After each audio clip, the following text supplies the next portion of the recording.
use bylaw amendment. Can I get a motion on this one? Looks like it's been delegated. Delegated, over to Mr. Councillor Long. Councillor Long, come on, you were there.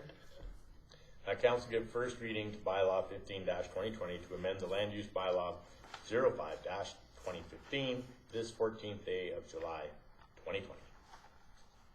Perfect, thank you. Do you want to? Yeah, I just let council know that there was no provisions within our land use bylaw to allow for a convenience store such trailer dumping station in our industrial district. So with the amendment to the land use bylaw, it'll be under discretionary uses in our land use bylaw. So if there are more, they still have to go before the MPC, which this application will have to go forward in front of the MPC when it comes up. Once when the land use bylaw is amended. Any other questions on this? I don't see any. All those in favor? It is carried. Moving on to animal control bylaw 10.4.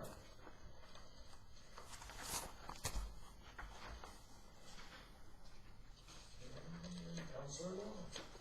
Council gives second reading to bylaw 14-2020, the animal control bylaw this 14th day of July 2020. All right, thanks again. And Councillor Gilroy. I just have a question on page 9, 4.13.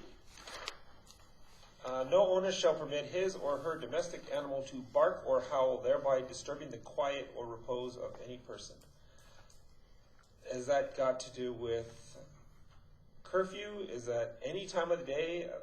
I need a clarification on that, because you could say someone's trying to sleep from a night shift. Yes, and anytime. Any time at all? Yes. So I walk by places all the time with dogs bark. Not because it's me, but but because they just bark as you go by there. So you're saying that in this, they'd be in a lot of trouble if the dogs barked as we walk by their fence? It would be more to the adjoining neighbor, I would think. That would have the complaint, not to you walking by, because that's a one-time incident, whereas the neighbor would be continuous barking all day long. Okay, so you're talking about a continuous barking as opposed to the occasional barking. See, I just want to know how this works, because, for example, I can see it being after curfew or sometime, it's different hours, but if you're saying anytime during the day, Anytime. well, that, as I said, that could be just like a 5-minute bark to get someone, guy gets mad at his neighbor and calls him on it. So, I mean... And the police officers would investigate. Councillor Long. And this is here because of 7.1 and the changes regarding bees I saw that. and poultry. So that's the only reason why it's here. I still don't like the other one. Doesn't make sense. The dog issue is that one, the question Councillor Gilroy had hasn't changed. It should. Councillor Danaka? And the only reason that hasn't changed is it's an amendment to that bylaw, the animal control. This bylaw doesn't come up for review until 2021, and then that's where we will be going through the complete bylaw, making changes if needed to the complete bylaw. Oh, okay.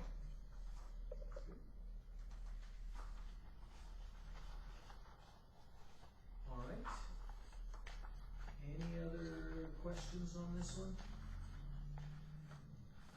Seeing none, all of those in favor? It is carried. And we want to go to a third and final reading, Councillor Danaka. The council give third and final reading to bylaw 14-2020, the animal control bylaw, this 14th day of July 2020.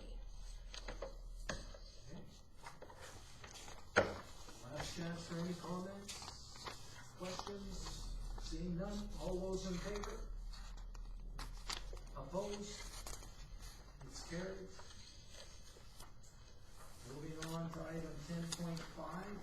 beekeeping bylaw.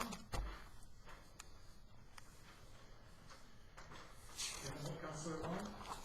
That council gives second reading to bylaw 12/2020, the beekeeping bylaw, this 14th day of July 2020.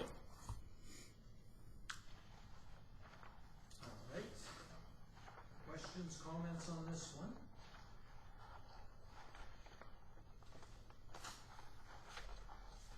All right, don't see any. I know we had this and it went out and came back. There was some question around the notification. I noticed it came back with the same distance from the municipal gate. Interesting. Okay, what was, I know there was some thinking about doing it less. What was the rationale there? So the rationale to keep it at 300 was due to the fact that it's a pilot project, better to be safe and have a workable distance that we can have a control of how many beehives are out there. It'll reduce that and keep it to a manageable amount. And then afterwards, if the pilot project's successful, then we can look at reducing it to 150 was the numbers that Councillor Stenhouse was asking for.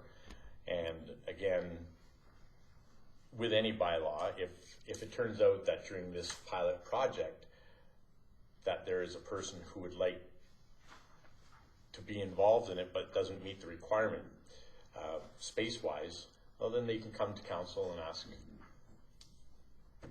for, and so better to do it that way than to have 150 and then say, well, you know what, it's too cumbersome, we're going to expand it to 300, and then that would possibly exclude people who already have had invested money into their hives. So better to keep it large and then shrink it down if it becomes popular. Yeah. Councillor Gilroy? When we offer a business license for beekeeping, because it is beekeeping, do we have to actually, as the town, say anything about the quality of it, like if it's pasteurized or non-pasteurized or stuff like that? Do we have any health regulations to being able to do that, or when it says you're talking for sale? For home use. No, but it says right here. What's right here? Sorry, I'm reading licensing requirements because there was one I thought I read earlier. I just forgot to sign it about it being if people want to use it for commercial purposes to sell it. I wish because I thought I'd read that. Number 5 on page 3 under licensing requirements. What are you talking about? For personal use only. A business license is required for the commercial sale of bee products within town. Is right with number 5. Right, business license, yeah. Right, but I'm saying, right now we have it, we're putting it in that, obviously, if you're saying a business license is required for commercial sale of bee products within town, you're authorizing it for more than just personal use. No. You're putting both together. You're saying it's for personal use, and if you want to use it as business license is needed. And my concern is, if a person needs can get a business license, do we have any obligation as a town to make sure that it matches all the health stuff? Did you want to respond, Councillor Long? As it stands right now, people who wish to have a beehive in their backyard cannot sell that honey. It's for personal use. Then it goes on to say a business license is required for commercial sale of bee products within town. But keeping in mind that because you have a hive in your backyard doesn't mean that you have the right to sell it. It's for personal use only. So Hemp Honey can do theirs, and Hemp Honey can sell their honey here in town. They have a business license to do so, and then they meet all the requirements that are required through Health Canada. Yeah. Whomever. Should those be put together in the same number 5 though? Or should it be something separate because just the way it reads?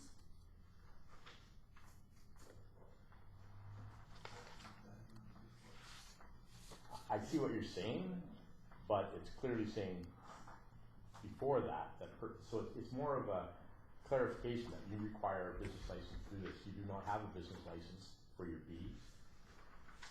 You are having it The license for your bees is only for your personal use. Period. Just, I have no problem with the bees. I just want to make sure that it's clear that someone's not going to say, well, I'm doing well right now. I want to go sell some of the products. So therefore, I can go to the bylaw and say, oh, well, look, yeah, it's personal use, but if I want to do it, then all I have to do is just go get a town license because it's right here.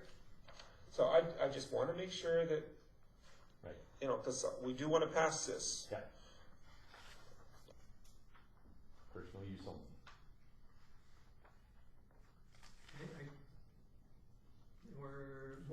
Is anybody else confused by it or think it's really unclear the way it's written?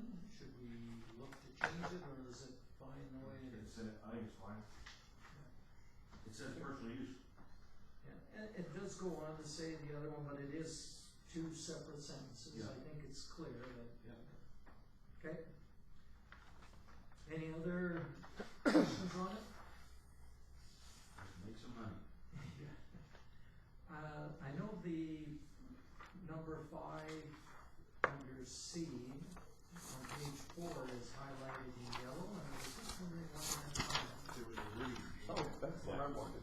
There was a wording. Who's done that? Yeah. Yeah, I wanted that one. Oh, you Yeah, the original wording actually just had a beekeeping course, and I had asked them to specifically make it an Alberta one, oh, as opposed to coming from BC or Nova Scotia or down in the States, whatever, or Saskatchewan. I wanted one specifically Alberta course. Now, when I look at this, the one question that does come up is what's a recognized course? Or from a recognized organization or association? How do somebody comes up to us and says, I have a certificate from ABC, how do I know if that's recognized? Who makes that call and where is the list? The peace officers would make that call, and would determine if it was an accredited organization. Again, being specific that it's coming in from Alberta. So they were very firm in that they would be able to make that distinction and would make those judgments when the people come in with their paperwork and all the things, and they go and do the inspections and look at how high the fences are or the hedges are, and where's your paperwork and your documentation. Okay. I guess my question was just around, as a peace officer, how do you make that call? Because they're not experts in beekeeping. Is there any guidance that we can give them to saying, here's recognized courses, like such as, a recognized course such as, and that would help anybody that wanted to get a beekeeping license to know where to go to get this course? At the meeting, they were very, very clear that they knew exactly what was required of them and what was required of the applicants for the honey. I was impressed. Erica's right on the ball with it, really good. So I think that they're already well informed as to what needs to be done and what certifications need to be looked at. Do we have those certifications listed in the information sheet that we're going to put out? Just like if I'm a beekeeper and I want to go out, it's somewhere that they could find it and say, where do I go to get a course? Absolutely, and I think that once this gets passed, then staff directing our CAO to create that list, that pamphlet, the information brochure, whatever it is that people will be asking for. Okay. All right. Any other questions on this one? Seeing none, we have a motion to give it a second reading. All those in favor? It is passed. Moving on, do we want to give a third reading here? Councillor Long? Sure.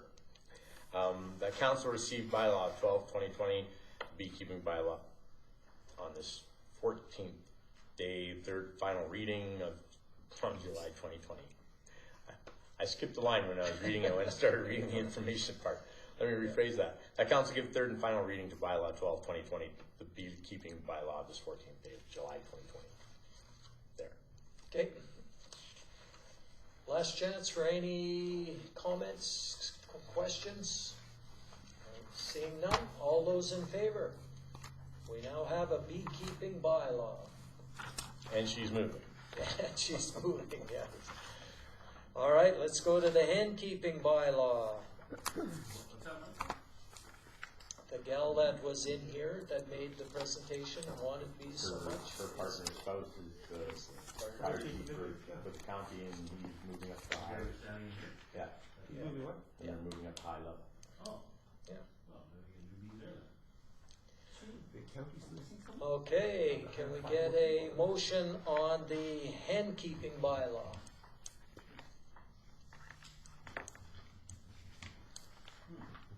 Everyone chicken? Oh. Don't write that down. He should. Yeah. He should.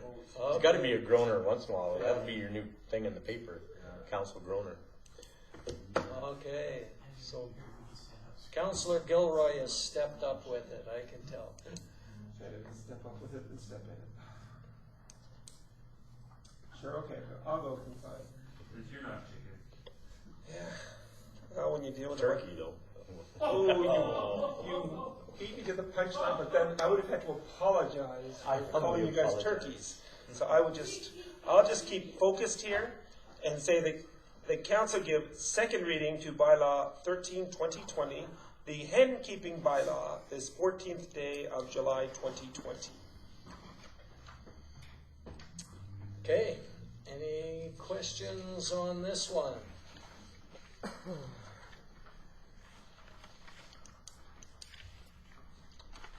I had one question, again, it's the area highlighted in yellow, it's just meaning an Alberta identification number. Yeah. Yeah, okay. And it should be premises, not remises. Premises, yeah.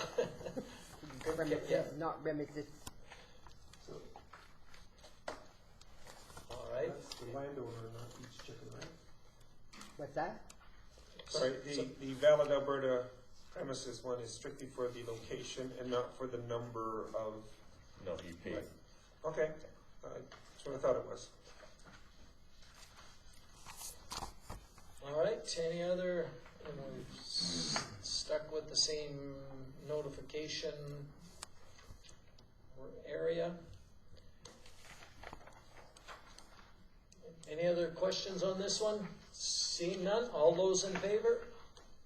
It is carried. Can I get a motion for third reading? Councillor Courtley is not chicken. No, I'm chicken. A lot of clucking going on here. The council give third and final reading by bylaw 13, or to bylaw 13/2020, the hen keeping bylaw this 14th day of July 2020. All right. Any comments, questions? I don't see any. All those in favor? It's carried. Moving on to item 13.1. Get a motion here for our CAO's report. Councillor Danaka.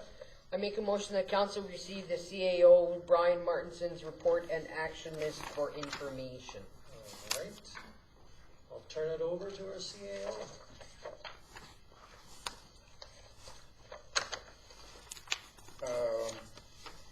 The lady that I met from Heritage Manor who had the speeding issues on 58th Avenue, I talked to Alan and Erica, and they're forwarding her concerns on to the Traffic Coalition Committee.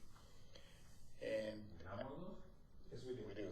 Anyways, Alan said it may look after itself after September when the traffic speed limits in that area is reduced to 30 kilometers. So, and he said they have up their patrols and that there anyway. So, but they're going to discuss it at their next meeting. He didn't say when that was going to be. Sometime in August, I believe. I was approached by the facilities manager, Rick, and he said that they were looking at interest in starting a slow pitch league. So I guess the teams from here already are playing in Gift Lake at no cost, but they have to travel. So we opened it up at $300 a team here in High Prairie for a shortened season. They usually charge $500, and I think up to the other day we had 11 teams Oh, wow. registered. So very good response. We installed the recreation facility guys from the Sports Palace. They did 2 more concrete pads down at the JC Park, and we purchased 4 used porta potties from Burkett. Used? Used. I couldn't. I picked up on that. They weren't brand new. Anyways, we have them installed now down there. So. We put signs up for the COVID. We're not buying any paper and sanitary. There's signs on there say you have to bring your own stuff. Utility stuff, so wipes or whatever. So it's going good. And how did the budget review go of the fire department's operating budget? How'd that go? Councillor Deneka was at the meeting also, and it went good. I don't know why we had a second meeting. I'm not really, I'm not sure. I'm not sure why we had another meeting either. I was kind of under the impression that Heather wanted something more, but basically they like the county reps basically said they had no problem with it, and they were going to take it back to their council and go from there. It was kind of like, then why are we doing this? They did have a couple of questions on it, like the requisition for the new fire truck was also built within the budget, but that's not a charge that we would charge them for. Right. That's our own. So. Yeah. They're reviewing all the programs and other ones. But yeah, I don't know why we met, but we answered them a few questions. They asked us whether we charged the peace officers parking space as part of the fire department's budget over there. I just said, well, we could, but then we'd have to up your rates for the patrolling. So I said it's kind of a here and there. So I like how they tell us how to do a business. They're good business people. I did have some interest for office space in the other half of the town office here and in the Moose Juice building. I showed them around, but obviously there's lots of office space uptown, so they were going to look at other offices, and they haven't got back to me since. So maybe they found something else. I'm not sure. But we have reliable internet here. Who do we have next door now in those offices? I-4. What's Penny Creek? I-4. Live for Life. Live for life. It's a safety Oh, okay. thing. The Brain Injury Society's in there. Is that life still there? Is that financial? Michelle Hill looks after that.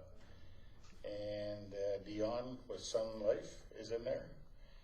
And the peace officers. Okay. And how are we doing over in the Moose Tooth building? The Moose Tooth, we have one empty office space over there. Okay. All right. Any other questions for CAO? I got one other one. I was just saying, are we getting people showing up for the public swim at the swimming pool? How's that going? I stopped in there, I think the first day it was open was Monday, and when I went in there, you could hear yelling and that, like pool noises from kids having fun or whatever, and I went and looked through the doors from the viewing area there in the committee room, and there was probably, I would say approximately 20 people using the facility at that time. So it's getting some use. Yep. Good. But the lazy river and all that's not open. No, it's all open. Well, it's all Yep. open? Not the hot tub. The only thing that's not open is the hot tub.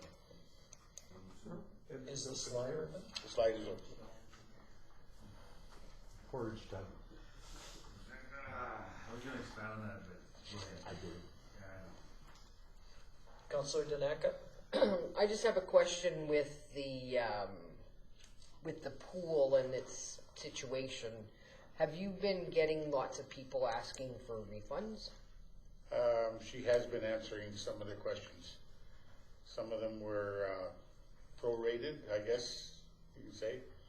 So I think what she's doing is she's not starting them up or giving them that date to see if they start coming now, whether they're gonna start from that date for their memberships. But So- she's handling the, She's extending the length. Yes. For the period of time Yes. that it was closed. Yes. So if you had a 1-year membership, it doesn't include the period of time Yeah. when it was closed. Yeah. Right, okay. But you're saying that when the clock starts is still a question, Yeah. right? When it resumes? yes, and she's throwing that question out to the individual, like the people that are coming into the. Oh, okay. Okay. My other concern or question, I guess, is I've had lots of people, and I've experienced this myself. Since the lights at the Shell have been changed, not so much if you're on this side, but if you're this side facing south, unless somebody pulls on to the other side, you could sit at that light, and I have sat at that light for 10 minutes. You gotta move over so you're underneath. If you look at the camera up there, you Hit gotta, your high beams before you go up, and it'll also register cause a splash. yeah, you gotta, if you pull over to where you're supposed to be, you'll sit there for a long time. We've raised the issue with Econ again, and if we don't get no results and then come back to reset it, I'm gonna call Peace River. I'll sit there myself and videotape how long it takes to change. I kinda like it cause I can pull out of my road. And I know it's green and I green all the way through and it's green still when I go up the other like that. This light got changed twice before. Yeah. Yeah. Yeah. Okay. So we are trying to get something done. Okay. Good to know. All right, anything else for our CEO? Councillor Long?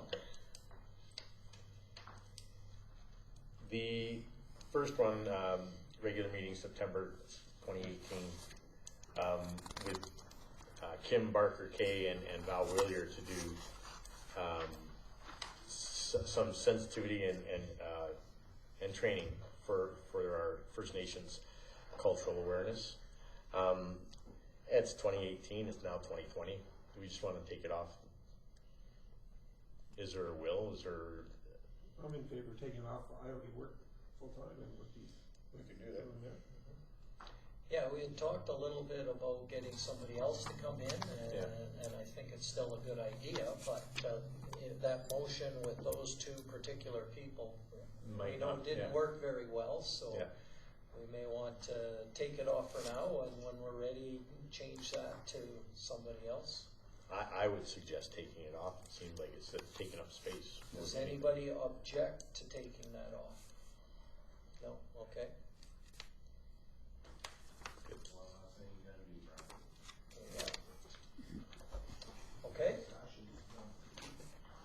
Anything else? Councilor Gilroy? Well, we're on that particular one. I'm assuming that we may deal a little bit more with broadband at the broadband meeting this week. It's scheduled with the county. Do we have a broadband meeting? They sent out an invitation. Yeah. Pretty sure it's this week, Thursday.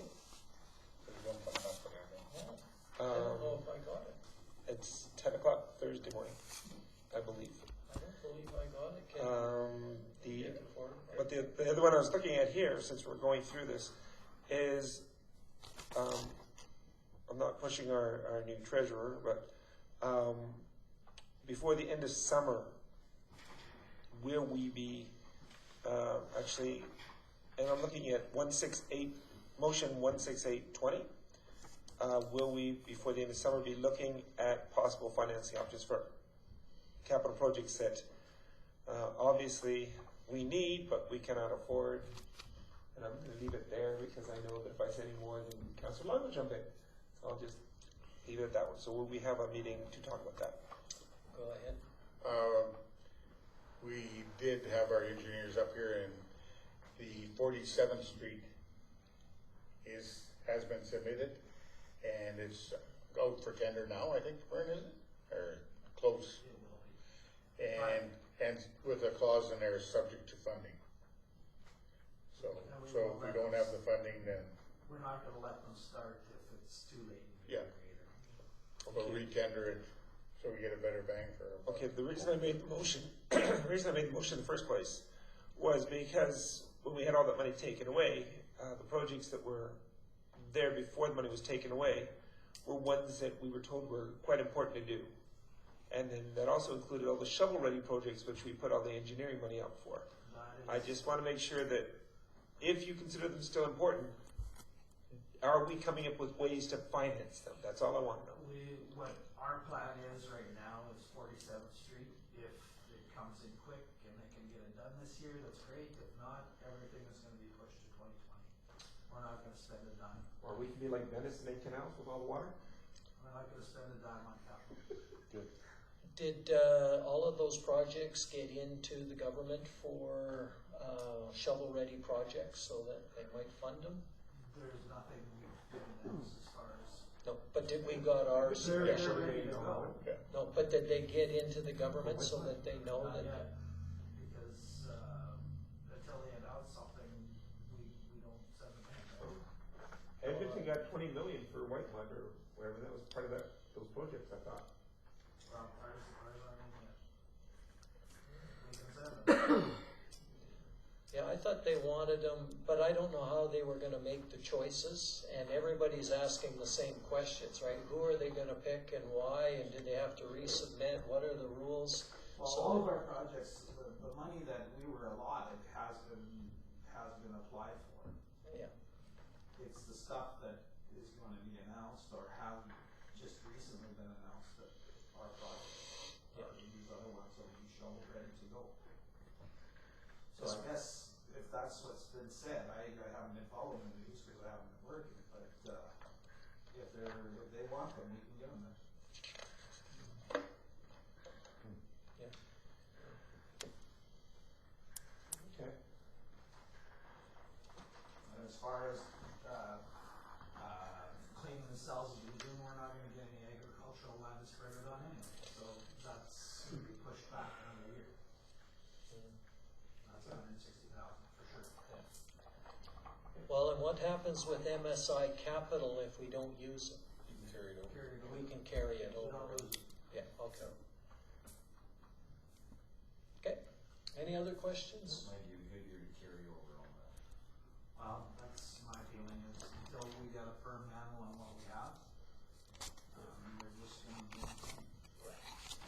Just wanna make sure you get as much as possible that you need done. We did it before and we'll do it again. Okay. No other questions? All right. Councillor Long left, you caught that? Good, okay. All of those in favor? It is carried. Moving on to our FCSS report. Can I get a motion on this one? Councillor Banaka. I make a motion that council receive the June FCSS report and monthly stats for information. Do we have an old printer we can give her? Well, what I understand is she sends it over as a PDF, but it doesn't print well when it gets here. Like she's sending it electronically, not as a printed version. That's us printing it, but her document doesn't come out well for whatever reason. Like a ransom note. Yeah. And You don't have the font that she's sending it in. What's that? You don't have the font she's sending it in. Oh, that's what's causing it? Ask her to change fonts. Ah, well, we can certainly ask that too. Yeah, that's for, That's what usually the cause is. oh, okay. But I thought, is it coming over as a PDF? I think so. Oh, okay. Got a PDF, I didn't think it was font reliant. As much as like a Word document is much different, yeah. But might be worth a try, because it always looks funny when we get it. But any other questions, comments on this? It's good to see the 2020 is showing now. And we can see that it's down, but that's a big difference with COVID, eh? All right. We have a motion to receive for information. All those in favor? It is carried. And moving on to our verbal reports, our written reports. We'll start off with Councillor Danaka. As mentioned, the CAO and myself and Councillor Stenhouse were at the fire department budget review, which we've already spoke about. I've had a museum meeting, we had the AGM. We had no new members come forward, so the board is basically the same. The only change is Kelly Shalafu is now the secretary as well, and I believe it's attached to the town website is the museum's webpage. They have their own webpage now, so you can go in and see what they have. You can browse, you can shop at their store. It's only been up for, when did we have that? Maybe 3 weeks now. I took a look at it. It's not bad. It's pretty cool. Get in there. And then, of course, we had the the library meeting. The relaunch has been quite successful. The patrons are very appreciative and following all the protocols that they have in place with numbers, hand sanitizing, exits, computer usage is by appointment. That took people a little bit to get used to, but that's been going well. They've hired Rachel Ferguson is their new program coordinator. On their Facebook page, she is doing virtual. Your time's up. Yeah. That's it. We don't have the timers. Okay, it's fine. But that's exactly what it was too. Rachel Ferguson, she's doing on Facebook. She's doing online crafts for kids. You register. I believe you stop by and pick up the stuff that you need for the craft, and then it's a date and time, and they go through with you how to make whatever craft they've chosen. They've also hired Kaylee. PLS has hired her back for the Indigenous outreach program, and she's currently working on making wellness kits to hand out to the community, which I think is probably COVID related in terms of masks, and I think probably hand sanitizers or masks or whatever are in there. And during the shutdown, or when the libraries are shut down due to COVID,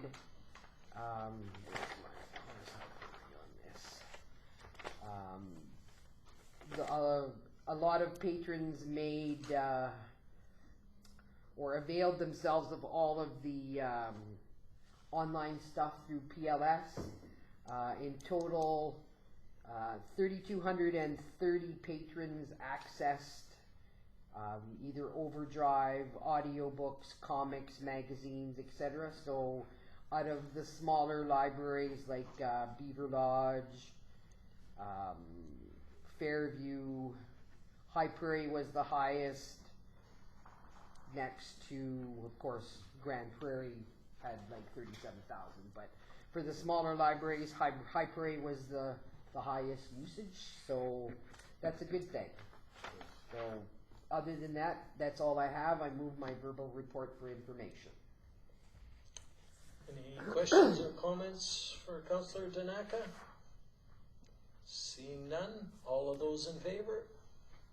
It is passed. Councillor Gilroy. Believe it or not, nothing official. I've had meetings, but nothing official that have been part of my committees because they're all on vacation. So no report. Okay, thank you. Councillor Long? We had, of course, the bylaw review committee, and thank you everyone for passing the bee and hen bylaws and others. Marion has put an enormous amount of work and effort into this, and so kudos to her. If you can pass that on, Mr. CAO. She did a phenomenal job, and she's been a great resource person for us as well.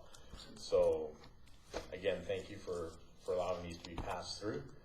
And aside from that, I just move my verbal report for information. That's all I've got. Okay. Any questions for Councillor Long? Seeing none, all those in favor? It is carried. Okay, over to my report. I went through the subdivision appeal board training, and if I pass, I want a plaque like they got for the fire department.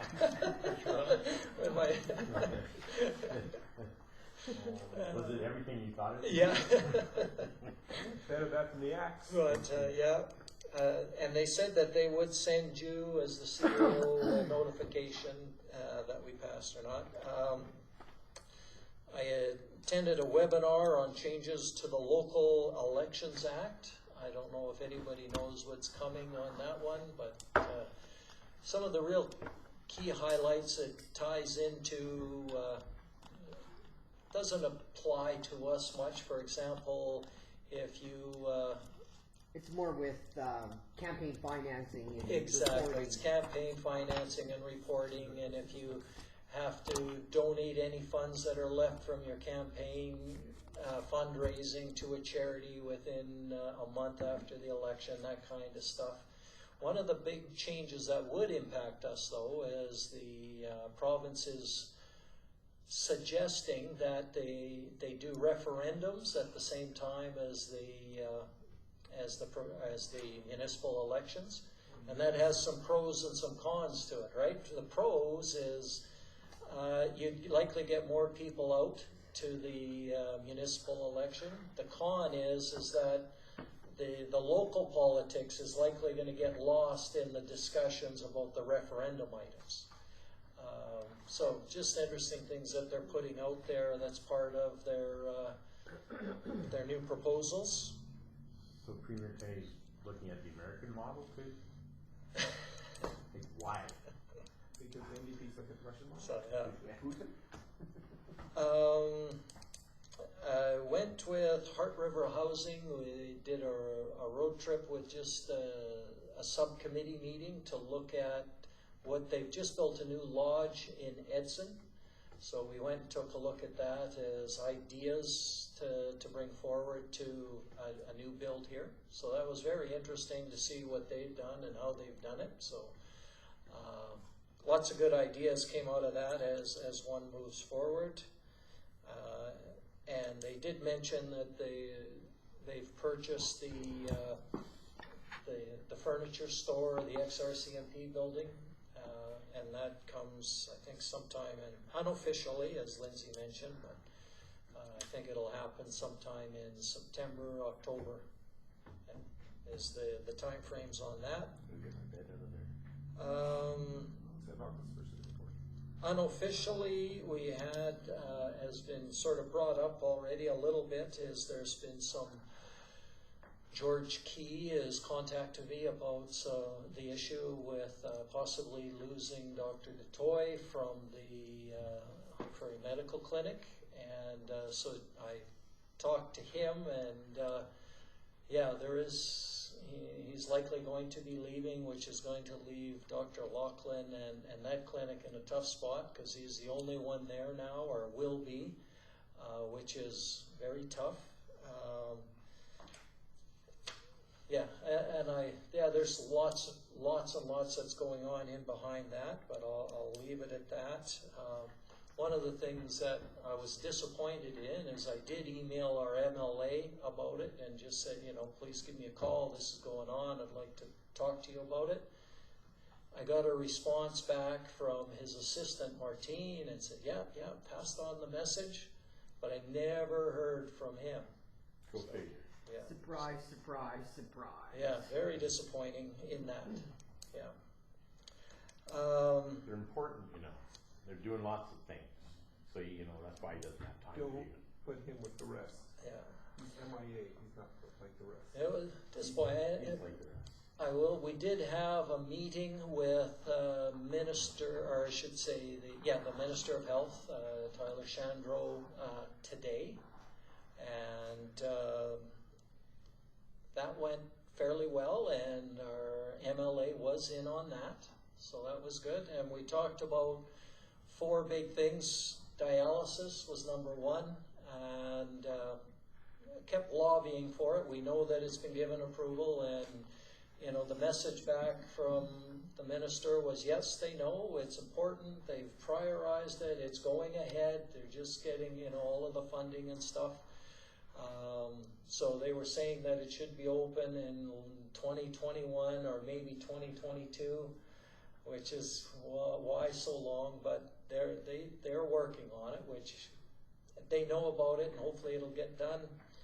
The other thing we talked to them about was, well, they're doing the work on, and they have a construction crew to update the dialysis unit. They should be updating the other room that's been set aside for chemotherapy, and he wasn't aware that there was another room, and it seemed to make sense to have any work that they can do, they get it done while the construction crew's there. What will happen? He didn't make any promises at all on that one. Talked to him about the helipad, and they asked for the ability to have an engineer go on there to see what it would cost to build a helipad and get moving on that. He was going to see if there was any issues, but he seemed favorable to it. Brian was there with us, so I don't know if we lost. Correct me if I missed anything, but that was. And then the last thing we talked to him about was the demolition of the old hospital, and he said that it is a shovel-ready project that's been put forward, and it's being considered. He knew about it. It's been brought forward, so he left it at that. There's been no announcement, as we know, on that extra stimulus funding, so we don't know where that's going to go, but he does know that it's there. He said it was brought forward. Somewhat positive.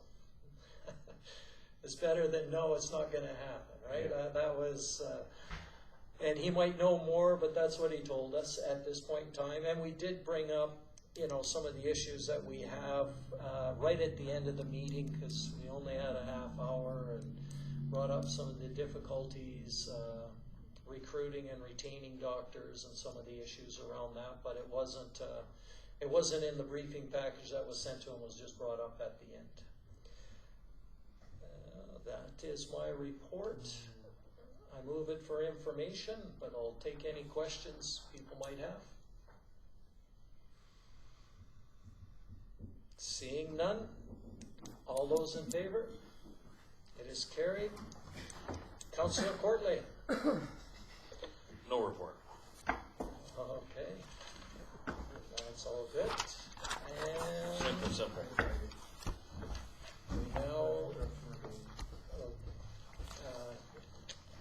take a break, and then we'll move into closed session. Well, we move into closed session. All right. All right.